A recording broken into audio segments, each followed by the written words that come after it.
اب ہم چلتے ہیں آزمائش کی چوتھی وجہ کی طرف کہ بھائی آزمائشیں کیوں آتی ہیں؟ آزمائش اس لیے آتی ہے کہ بندہ عبرت پکڑے اور بندہ سبق حاصل کرے۔ آزمائش سے دور بیٹھے لوگ آزمائش کے شکار لوگوں سے نصیحت حاصل کرتے ہیں۔ یاد رکھیے، آزمائش سے دور بیٹھے لوگ آزمائش کے شکار لوگوں سے نصیحت لیتے ہیں، سبق لیتے ہیں۔ اللہ کا شکر ہے اس سیلابی صورتحال میں ہم لاہور میں محفوظ ہیں، پاکستان کا بہت بڑا حصہ محفوظ ہے، وہ زلزلے کا وہ سیلاب کا شکار نہیں ہوا، اللہ کا شکر ہے۔ لیکن ہمارے مصیبت زدہ بھائی نظر تو آ رہے ہیں نا، کیا ہم نے عبرت نہیں پکڑنی؟ کیا ہم نے سبق نہیں لینا؟ اللہ ہمیں عبرت لینے کی اور سبق حاصل کرنے کی توفیق عطا فرمائے۔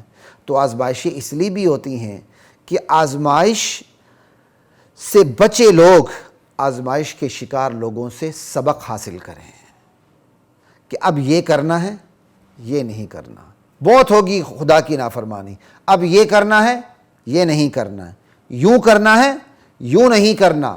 سبق توحید لینا ہے، سبق آخرت لینا ہے، توحید کا سبق لینا ہے۔ اب اتنی 60% پاکستان کا حصہ سیلابی ہے، ٹھیک ہے؟ دنیا کے کس ملک نے سیلاب سے بچایا؟ یہ جو سیلاب زدہ علاقوں میں بڑے بڑے اولیاء اللہ کے مزارات ہیں، اور بہت سے نقلی اور جعلی مزارات بھی ہیں، اور بہت سے اصلی مزارات بھی ہیں جہاں واقعی اللہ کے ولی دفن ہیں، لیکن مزارات اصلی ہوں کہ جعلی ہوں لوگوں کے کام نہیں آئے۔ اللہ کی لائی ہوئی آزمائش کو وہ ٹال نہیں سکے۔ اب ایک شخص اللہ کے در کو چھوڑ کے ہر دربار پہ حاضر ہو کے ماتھا ٹیک رہا تھا، مصیبت آئی، اس کی بستی کے اندر اتنا بڑا مزار ہے، وہ صاحب مزار اس کو مصیبت سے بچا نہیں سکا، تو اب اگر وہ اس کو نصیحت نہیں لینی چاہیے، توحید کی نصیحت؟ اگر وہ توحید کی نصیحت لے لیتا ہے تو یہی سیلاب کی مصیبت اس کے لیے رحمت بن جاتی ہے۔ اگر وہ توحید کی نصیحت نہیں لیتا، پھر بھی شرک میں پڑا رہتا ہے، تو سیلاب کی مصیبت تو بڑی مصیبت بن گئی اس کے لیے۔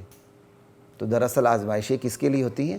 سبق لینے کے لیے ہوتی ہیں، عبرت پکڑنے کے لیے ہوتی ہیں۔ آزمائش سے بچے لوگ آزمائش کے شکار لوگوں سے سبق پکڑتے ہیں، عبرت پکڑتے ہیں، سبق لیتے ہیں کہ یوں کرنا ہے، اب یوں نہیں کرنا، یہ کرنا ہے، یہ نہیں کرنا، اللہ کی فرمانبرداری کرنی ہے، نافرمانی نہیں کرنی، توحید کا سبق لینا ہے، شرک کو چھوڑ دینا ہے، آخرت کا سبق لینا ہے، دنیا کو سب کچھ سمجھنے کی غلطی سے باہر نکلنا ہے کہ ایک دن سب کچھ چھوڑ چھاڑ کے ہمیں جانا پڑے گا۔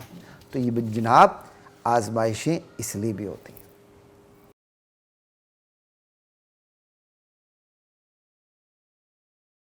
وَلَقَدْ